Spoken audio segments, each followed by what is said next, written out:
আসসালামু আলাইকুম। এই বিষয়গুলো নিয়ে আলোচনা করার জন্য আজ আমাদের সঙ্গে উপস্থিত আছেন। এই আন্দোলনের প্রেক্ষিতে শেখ হাসিনার বক্তব্য ছিল যে আমি প্রধানমন্ত্রী হিসাবে 2018 সালে কোটাটা আমি বাতিল করে দিয়েছি। ফলে ছাত্র যে দাবি, এই দাবিটা তো আমি মেনে নিয়েছি 2018 সালে, তাহলে আবার নতুন করে কিসের আন্দোলন? আলটিমেটলি কি হবে? গৃহযুদ্ধের দিকে যাচ্ছেন। এবার জয় বাংলাকে জয় বাংলা করতে গিয়ে না জয় বাংলা আপনাদেরকে জয় বাংলা করে দেয়। আমি তো শেখ হাসিনার রাজটিকে আবার দেখতে পাচ্ছি। আমি দেখতে পাচ্ছি শেখ হাসিনার জন্য আবার ফুটফুরে দিন আসতেছে। আমি তো দেখতে পাচ্ছি যে শেখ হাসিনা আবার আস্তে আস্তে বাংলাদেশের ভিতরে চলে আসে। আবার না হেলিকপ্টার পাঠায় দিয়ে আমরা নিয়ে আসি। বুঝছেন না? আমি তো আমি রাজটিকা দেখতে পাচ্ছি। আমি বুঝছেন না? কারণ যত কেওয়াস হবে, এখন যত ঝামেলা হবে, বাংলাদেশের যত অশান্তি হবে, যত বিশৃঙ্খল হবে, সবকিছু শেখ হাসিনার ফেভারে যাবে। প্রতিটা পদক্ষেপ শেখ হাসিনার ফেভারে যাবে। এটা শুনতে খারাপ লাগতে পারে আপনাদের অনেকে, আমাকে গালি দিতে পারেন আপনারা, কিন্তু বাস্তবতা হলো প্রতিটি মুহূর্ত আজকে শেখ হাসিনার পক্ষে যাচ্ছে। এই যে ব্যর্থতা, এই যে ডিলে, এই যে ছাত্রদের প্রতি আপনার করলেন না, এই যে গতকালকে আপনি ভিজিট করলেন না, এই যে আপনার ডক্টর ইউনূস সাহেব তার অফিস থেকে বেরিয়ে আসলেন না, মানুষ কার সঙ্গে তুলনা করবে? শেখ হাসিনার সঙ্গে। বলবে শেখ হাসিনা হলে যেটা করতো, শেখ হাসিনা হলে যেটা করতো। তার মানে everything going in favour of Sheikh Hasina. Sheikh Hasina পক্ষে যাচ্ছে। এখন যেটা হয়তো আগামী নভেম্বর ডিসেম্বর হইতো, এটা আপনি জুলাই মাসে নিয়ে আসলেন। আমি তো বলছি যে 5ই আগস্টের পরে কি হবে আমি জানি না, এটা তো বুঝে যাচ্ছে এখন কি হবে, আরো পরিষ্কার হয়ে যাচ্ছে। 5ই আগস্টে আপনি কি বলবেন যে জুলাই সনদ হলো না, তার কি করবেন? ব্যারান্ডা বাজবে এই কথা বললা? ব্যারান্ডা রাস্তায় দেখি জুলাই আগস্টে বললা বলেন, কে যে কারে পিটায় দেখেন না, কি মাইল লাগে দেখেন না, গুড় মাইল লাগবে। আগস্ট মাস তো বাংলাদেশে এমনি রক্তাক্ত মাস, রক্তের মাস। কি যে গুড় লাগবে দেখেন, এই গুড়ের মধ্যে যে কি আসে, তার মধ্যে দেখেন না কি হয়। সবই তো যাচ্ছে শেখ হাসিনার ফেভারে ভাই। তা আমরা তো ইচ্ছা করে শেখ হাসিনাকে আবার নিয়ে আসতেছি সিনে। এগুলো কেন করতেছি আমরা? এটা বোঝা উচিত ছিল না? আপনি তারেক রহমানকে মানবেন না, তারও আঙ্গুলি মারবেন। আপনি ওই জামাতের আমির কেন গেল হাসপাতালে, এইটা নিয়েও আঙ্গুলি মারবে প্রথম আলো, আঙ্গুলি মারবে ডেলি স্টার। বলেন, জামাতের লোক গেল খারাপ, বিএনপির লোক গেল খারাপ, আর ওই শালার পুতেরা যারা উপদেষ্টা হয়ে বসে আছে তারাও করতে বেরোবে না। তাহলে কিভাবে চালাবেন দেশ? কিভাবে করবেন? রাজনীতিবিদরা পারে না, তারা যেতে পারবে না, তাদের যাওয়া নিষেধ। আর এই এই ক্ষুধার খাসি গুলা ঘরে বসে রয়েছে, বাইরে আসে না, সংস্কার ঘটতে পারে না, সংস্কার করে বেড়াচ্ছে, তারাও আসবে না, এদের চোখে দেখে না। তাহলে দেশটা চলবে কিভাবে? চালাবেটা কে? রাস্তায় টেম্পুতে চাঁদা দিতে হয়, বাজারে চাঁদা দিতে হয়, দোকানে চাঁদা দিতে হয়, পুলিশ নাই, প্রশাসন নাই, ছাত্ররা চালায়, পুলাপান্ডা চালায় প্রশাসনকে। এক একজন ডিসি এক একটা ডিস্ট্রিক্ট অফিসে গিয়ে বসে রয়েছে দখল করে নিয়ে। তাহলে কে দিল, কোন পরীক্ষা পাশ করলো, ডিসি পুলে কবে আসলো, কে, তাহলে কিসের জন্য, কি কারণে এগুলো এগুলো আমাদেরকে বলতে হচ্ছে? আমাদেরকে কেন বলতে বলাচ্ছেন? আমাদের আমাদের তো আপনি আর কি করবেন না, মেরে ফেলবেন তো,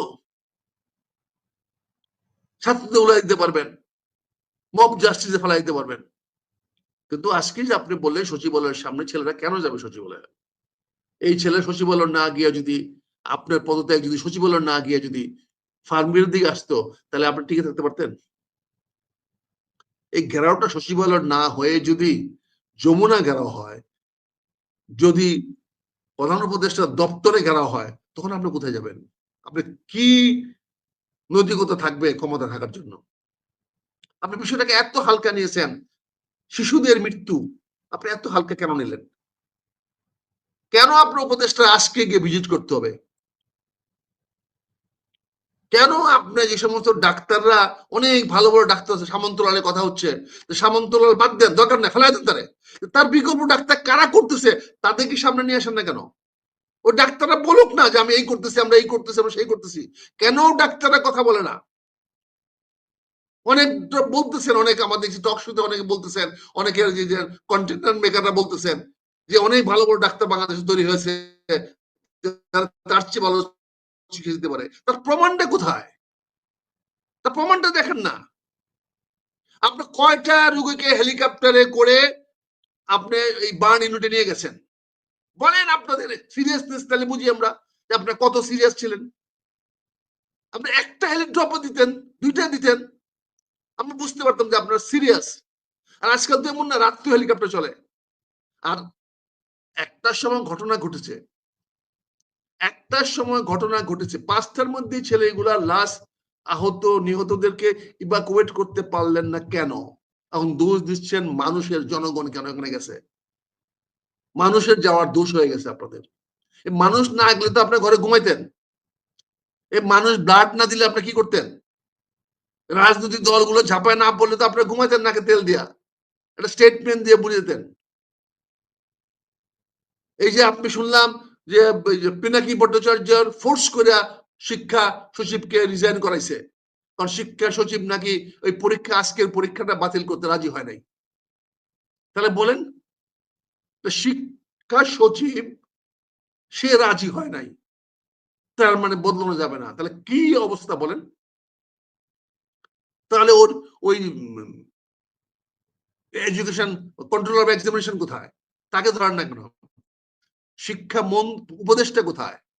তার কথা শুনে না তাকে বাতিল করলেন। সে কেন ঘোষণা দিল না আগামীকালকে পরীক্ষা বাতিল?